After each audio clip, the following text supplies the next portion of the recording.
Bonjour à toutes et à tous et bienvenue dans cette émission, le débat. Dans le cadre de notre émission d'aujourd'hui, nous allons nous pencher sur ces nouvelles sanctions adoptées par les États-Unis contre la Russie.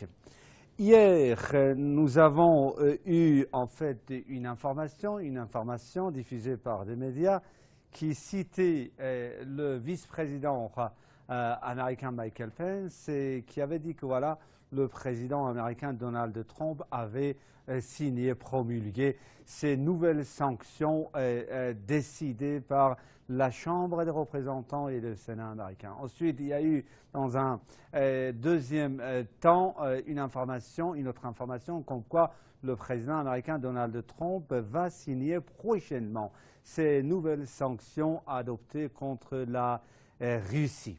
La réaction du côté du Kremlin était immédiate. Le président russe Vladimir Poutine a enjoint 755 diplomates américains de quitter le territoire russe. Mais la réaction du côté de l'Europe était beaucoup plus forte, croyez-moi, que celle du Kremlin. On va vous en parler plus tard.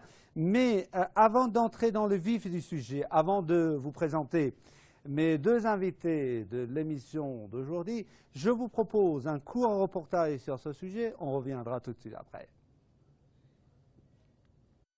Le vice-président américain Mike Pence entame une tournée en Géorgie et au Monténégro après avoir visité les pays baltes. Au cours de la tournée, Pence a rappelé le soutien de Washington à ces pays voisins de la Russie qu'il a accusés de vouloir porter atteinte aux démocraties et redessiner les frontières des autres pays. Le vice-président des États-Unis a ajouté « Trump a signé aujourd'hui la loi instaurant des sanctions contre la Russie. Nous espérons pouvoir annuler ces sanctions, mais l'annulation ne sera possible que si la Russie reste fidèle à ses engagements. » Les récentes actions diplomatiques de la Russie montrent malheureusement le contraire. Les Américains voulaient exercer des représailles contre la Russie pour la soi-disant campagne de piratage durant le scrutin de novembre, mais aussi pour la réunification de la Crimée à la Russie et pour les ingérences russes en Ukraine. En réaction à cela, Vladimir Poutine a réduit de 755 le nombre des employés de l'ambassade américaine en Russie. Il a par ailleurs déclaré que des changements positifs dans les relations entre les deux pays n'étaient pas pour bientôt. Merci beaucoup